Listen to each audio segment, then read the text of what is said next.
aqui entendam bem. Não foi a igreja, não foi o Papa que numa canetada falou, ó, o dia do Senhor agora é o domingo, não quero saber de sábado, deixa eu dar uma canetada aí e soltar um documento. Não. Se você pega a vida de Jesus Cristo, o evento ressurreição, ele é um evento dominical, no primeiro dia da semana. Quem lê Bíblia, entende aí de Bíblia, todas as aparições do Cristo ressuscitado acontecem no primeiro dia da semana. A ascensão de Jesus ao céu é no domingo. Pentecostes, a descida do Espírito, é no domingo. Os cristãos dos Atos dos Apóstolos, eles celebram a Eucaristia, a Frastio Panis, a fração do pão, no primeiro dia da semana, que é o domingo. No século I, todos os sacramentos da igreja, principalmente o batismo e a Eucaristia, eram realizadas no domingo. Então aqui houve uma divisão. O judaísmo permanece no Antigo Testamento, que eles não aceitam Jesus como Messias. Eles permanecem na Antiga Aliança, guardando o sábado. O cristão, ele pega a nova e eterna aliança de Cristo, guardando o domingo. Essa semana estávamos então no grupo do WhatsApp, né?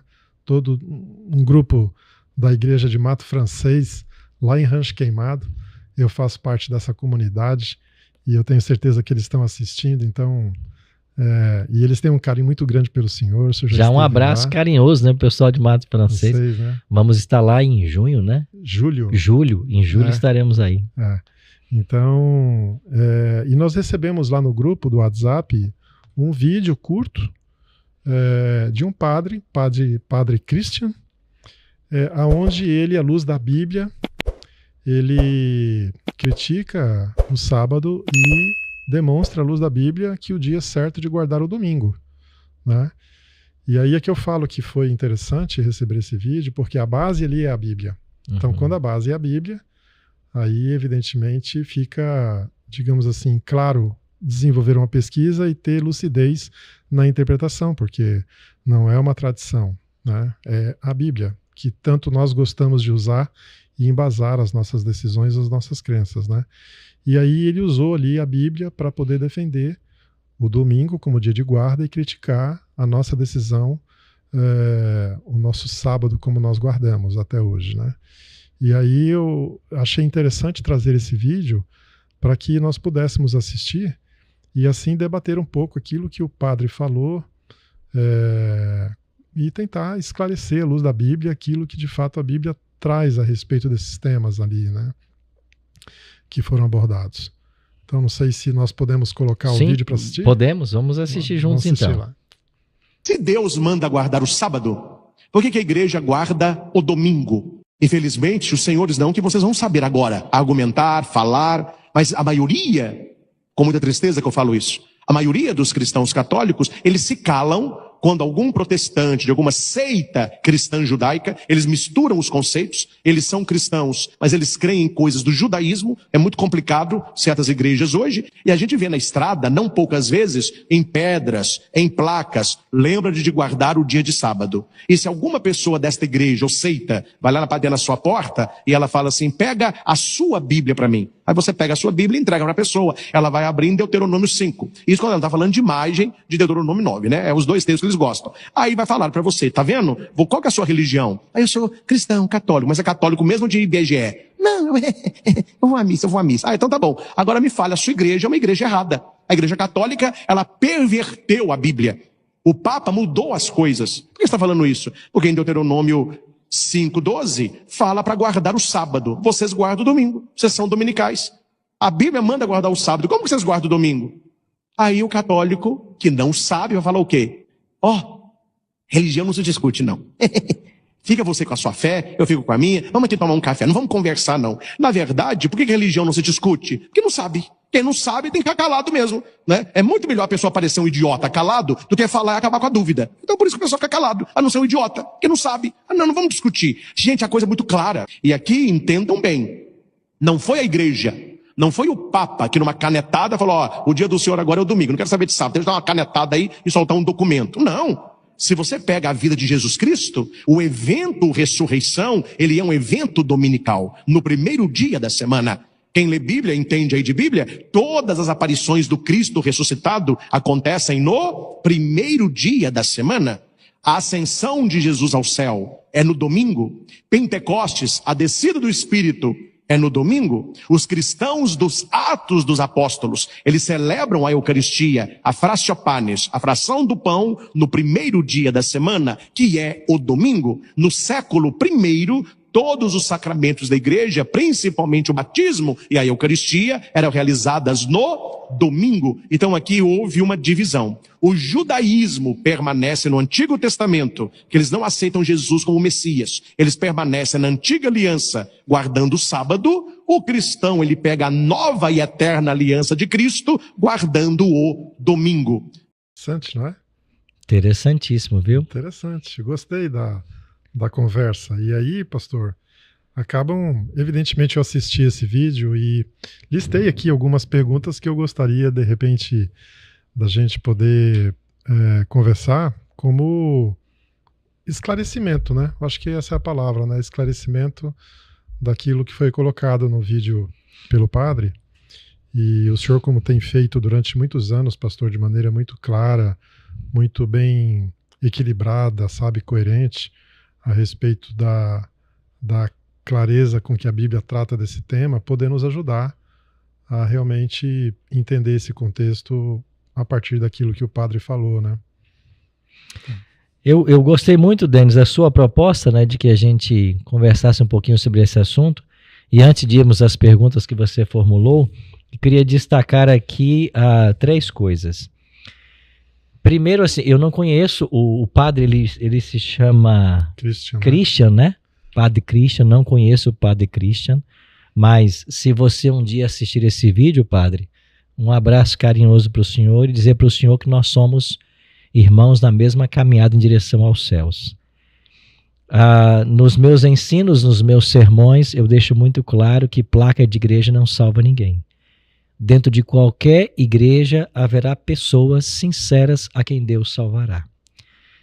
Deus não salva porque eu estou na igreja A ou B. Deus salva aquele que é sincero na luz que ele possui. Então, padre, um abraço carinhoso para o senhor e dizer 2 coisas. Primeiro,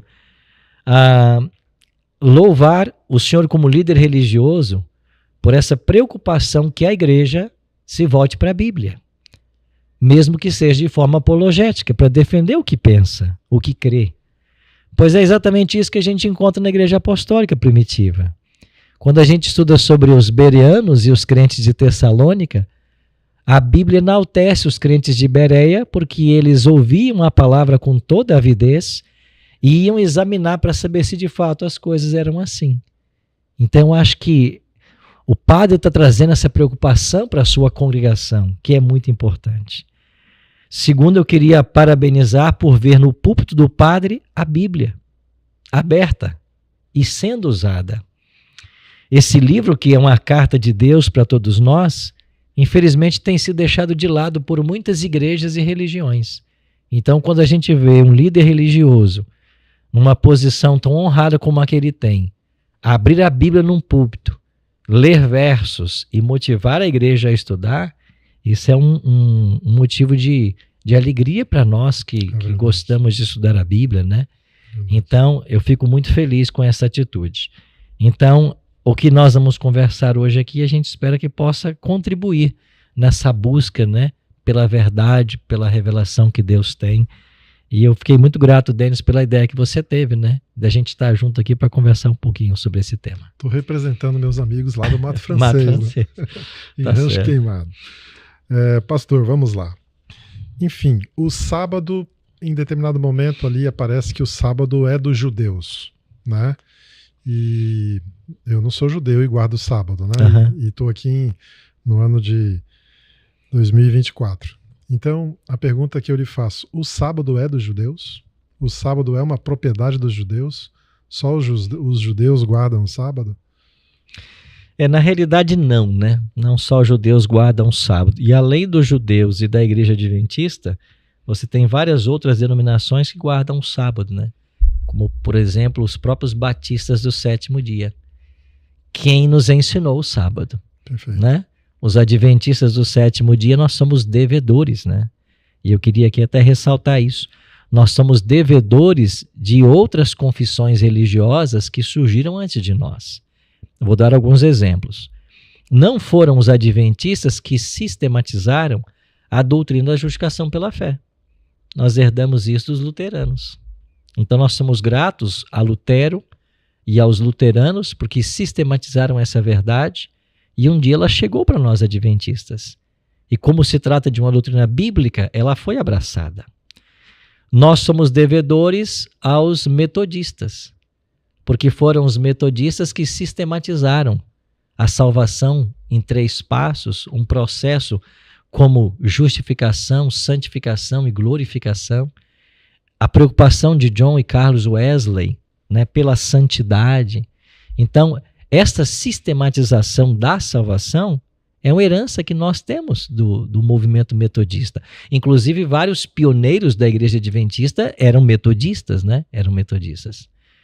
Nós somos devedores aos batistas do 7º dia porque eles nos ensinaram o sábado. Uma senhora chamada Raquel Oakes, que era batista do 7º dia, foi a primeira a pregar o sábado para um pastor que havia aceitado uma mensagem millerita, Frederick Wheeler. Por sua vez, Frederick Wheeler pregou essa mensagem, chegou aos ouvidos de José Bates, que publicou um folheto de 8 páginas sobre o sábado, e esse folheto chegou a um casal, Ellen e Tiago White, e assim os primeiros pioneiros adventistas abraçaram a verdade do sábado. Então, você tem tentativas da Igreja Católica de sistematização da doutrina da Trindade, isso contribuiu para a visão que nós temos hoje da Trindade. Então, nós somos devedores das confissões que vieram antes de nós. Então, sábado não é para judeu. E a maior prova disso é que quando você abre a sua Bíblia, no primeiro evento dela registrado, a criação, e você vai aqui para o capítulo 2, e eu queria ler aqui os versos 1 a 3 com vocês. Olha o que diz a Bíblia em Gênesis 2, 1 a 3. Assim, pois, foram acabados os céus e a terra e tudo que neles há. E havendo Deus terminado no 7º dia a sua obra que tinha feito, descansou nesse dia de toda a obra que tinha feito e abençoou o 7º dia e o santificou, porque nele descansou de toda a obra que como Criador fizera. Veja, nós temos em Gênesis capítulo 2, 2 pessoas criadas, Adão e Eva. E Deus já separa o 7º dia e faz 3 coisas. Ele descansa, ele abençoa e ele santifica. Não tinha nenhum judeu aqui, né? Você tem Adão e Eva, os ancestrais da humanidade. Então o sábado foi pensado por Deus para a humanidade. E há um outro detalhe, quando Deus descansa da criação, não é porque ele está cansado, né? Porque Isaías 40 vai dizer que o Senhor nem se cansa nem se fadiga. Deus não está cansado. Mas algumas coisas Deus faz para deixar exemplo. E aqui é uma delas. Ele descansa no 7º dia para dizer para a humanidade, vocês também precisarão de um dia para descansar. Jesus se batiza lá em Mateus 3,16, não porque ele tivesse pecados, mas também para dar um exemplo. Então há coisas que Deus faz para nos legar um exemplo. E o sábado foi um deles. Então, o sábado não foi dado para o povo judeu, foi dado para a humanidade. Agora, por que é tão comum no meio cristão, religioso, né, protestante ou pentecostal, a ideia de que o sábado é dos judeus? Bom, judeu é o termo que vem da tribo de Judá, que era uma das 12 tribos de Israel. O povo de Israel tem como ancestral Abraão. Então, em Gênesis 12 e Gênesis 15, Deus chama Abraão, faz uma aliança com ele e promete que através de sua descendência o mundo inteiro seria abençoado. Então vem Abraão, Isaac, Jacó, os 12 filhos, o povo de Israel. Então a aliança de Deus com Abraão, que se estendeu para sua descendência, fez do povo de Jacó, ou Israel, o povo de Deus do Antigo Testamento. Então ser membro da família de Deus no Antigo Testamento era ser membro da nação de Israel. E isso poderia acontecer por nascimento ou por circuncisão. Então, qualquer outra pessoa de qualquer outra nação que aceitasse o Deus de Israel passava pela circuncisão, que era o sinal da aceitação dos princípios, e se tornava agora membro da família de Deus. Essas 12 tribos, 10 foram dizimadas, né, exterminadas no cativeiro assírio, em 722. Sobraram 2 tribos, Judá e Benjamim, que vão também para o cativeiro babilônico, no ano 605. E Judá e Benjamim, de Judá, que era a tribo maior, é que vem o termo judeu. Então, quando o povo volta do cativeiro, aquilo que era chamado de o povo de Israel, a nação de Israel, agora é o povo judeu. Então, em todo o Antigo Testamento, a nação de Israel e o povo judeu foram os guardiões dos oráculos sagrados. Eles tiveram a verdade com eles. E Deus queria que essa verdade fosse pregada. Mas a verdade não estava restrita a eles. E tem aqui, Denis, um último texto, em Isaías capítulo 56, que deixa isso de uma forma muito transparente e clara sobre os objetivos que Deus tem com relação ao sábado. Olha aqui em Isaías capítulo 56, nos versos 2 a 7. Bem-aventurado o homem que faz isso, e aquele que nisto se firma, que se guarda de profanar o sábado, que guarda a sua mão de cometer algum mal. Olha só, não mencionou aqui que é o judeu que deve guardar o sábado. É o homem. O verso 3. O estrangeiro que tiver se unido ao Senhor. O que significa se unido ao Senhor aqui? Ele aceitou a pregação da nação de Israel. Ele aceitou os oráculos sagrados que Israel mantinha, as verdades da lei, né? Então, o estrangeiro que estiver se unido ao Senhor não deve dizer: o Senhor certamente me excluirá do seu povo. E um eunuco não deve dizer: eis que eu sou uma árvore seca. Pois assim diz o Senhor: aos eunucos que guardam meu sábado, escolhem aquilo que me agrada e abraçam a minha aliança. Darei no seu templo e dentro das minhas muralhas um memorial e um nome melhor que os filhos e filhas. Darei a cada um deles um nome eterno e nunca se apagará. Olha que bonito. Podemos ir até aqui. Mesmo. Você percebe que aqui primeiro é mencionado aos homens, depois o estrangeiro, o eunuco, e está falando do sábado. Então, o sábado não foi dado para uma nação específica. Foi dado para a humanidade. Agora, como Deus chamou Israel e escolheu Israel, não por ser maior nem melhor, porque era um povo pequenino, né? Como Deus escolheu Israel para ser o seu representante, ele conferiu a lei a Israel. E Israel que defendeu o sábado, né? E pastor, a gente tem conversado bastante sobre o sábado e o povo de Israel, na realidade, foi escolhido para ser, digamos assim, um povo que cativasse os outros povos para a bênção da fidelidade a Deus, né? Uhum. A fidelidade a Deus não é exclusivamente o sábado, né? O amor ao próximo, todo oráculo, como o senhor fala, o Sim. respeito às leis de Deus, deveriam gerar para este povo bênçãos, e através dessas bênçãos outros povos seriam convidados a conhecer essa verdade, de tal maneira que essa seria uma verdade disponível para todos, não era exclusiva.